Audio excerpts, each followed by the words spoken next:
Hello everyone, welcome back to our third topic on ethics in research.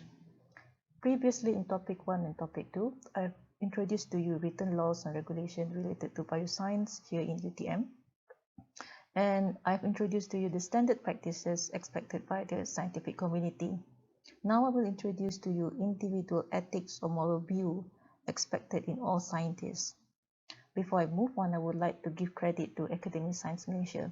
All the materials and ideas that I use in these recordings come from their textbooks, the Malaysian educational module on responsible conduct of research. If you wish to browse their textbook online, you can do so in the links given here, or you can also buy the textbook from Academic Science Malaysia. Now, what is the learning outcome from this recording? Hopefully at the end of it, you should know what are irresponsible behaviors in research and able to identify misconduct in research, and finally be aware of the outcome from these irresponsible behaviors. So, before we move on, think of this question for a bit. Why do you choose to do research? Now take a piece of paper and think of this question. Pause this video for you to write your answers.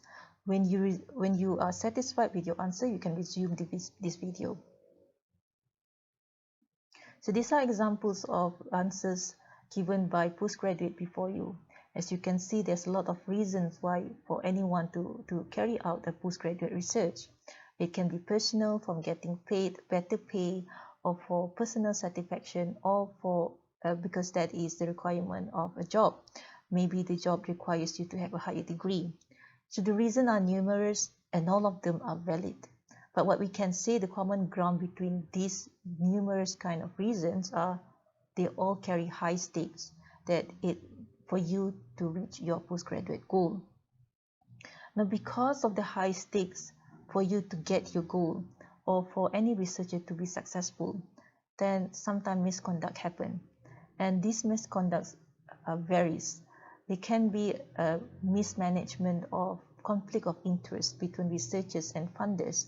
And if that has happened, then no one would know whether the findings are actually true or is actually biased for the funders. Sometimes the misconduct are blatant lie. For example, researchers who pay ghost authors to write fake paper based on fake data. And all these lies are dangerous to the public. So what are the repercussions from misconduct? Obviously, the papers got retracted. And this is something that is not unheard of even in Malaysia. With those retracted papers, the researcher will lose their image, and this will undermine their ability to acquire future grants from future funders.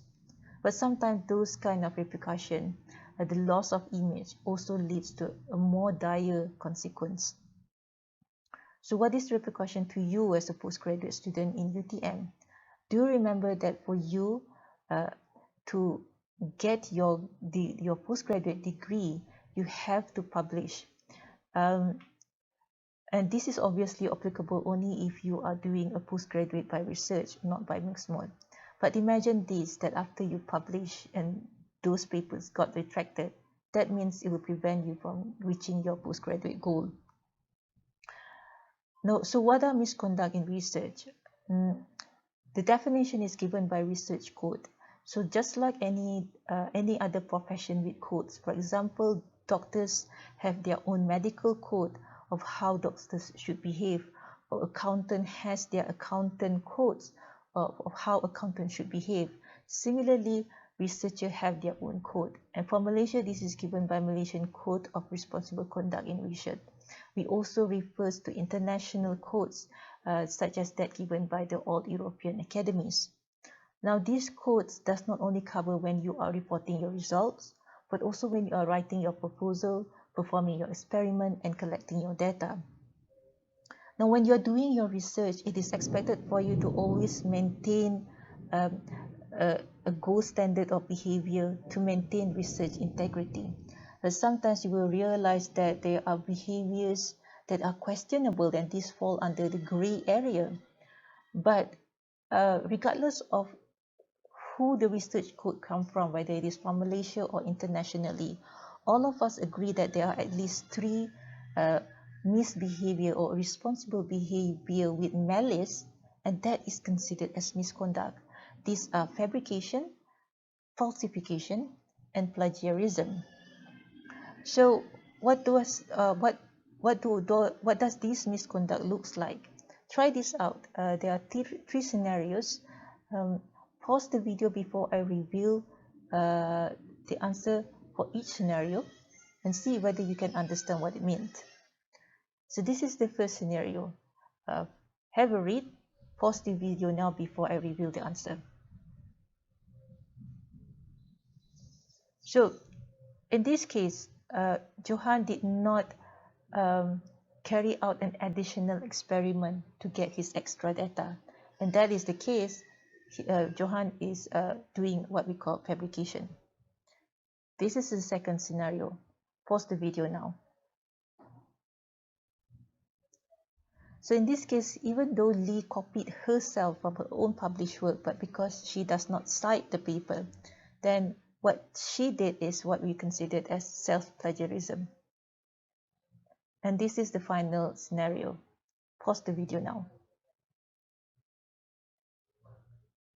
And in this case, although Rajiv did all the experiment duly as he has planned, however, he cherry-picked or he decided what results to discuss and what result to hide.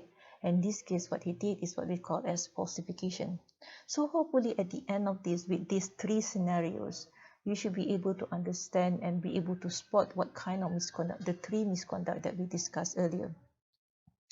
But before we go, think about this question. Is paraphrasing a form of plagiarism?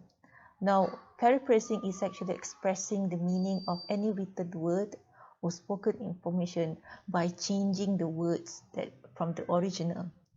For example, you've taken out a paragraph from a paper. You cite the paper, but you've changed a few words from the original paragraph.